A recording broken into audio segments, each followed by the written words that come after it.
তিন শ্রেণীর ব্যক্তির বিরুদ্ধে আল্লাহ বলেন আমি নিজেই কিয়ামতের দিন মামলা দায়ের করব। I will be against them in the day of judgment. Three categories of people I will be against them in the day of judgment.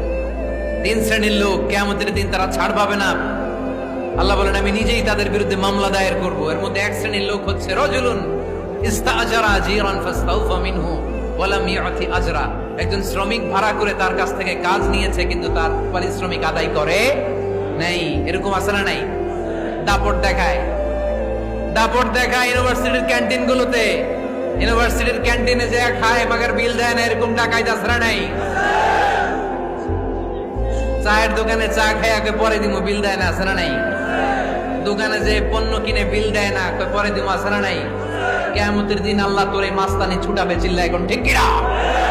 আনা খাসমুহুম, আমি নিজেই তাদের বিরুদ্ধে মামলা দায়ের করব। কথাটা কার?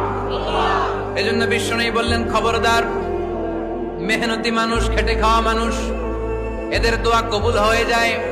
আতুল আজিরা আজরাহু ক্বাবলা আন ইয়াজিফা আরাকুহু। খবরদার, বিশ্বনবী বললেন শ্রমিকের ঘাম শুকিয়ে যাওয়ার আগে তাদের পারিশ্রমিক মিটিয়ে দাও। বিশ্বনবীর বিখ্যাত হাদিস, আতুল আজিরা আজরাহু ক্বাবলা আন ইয়াজিফা আরাকুহু।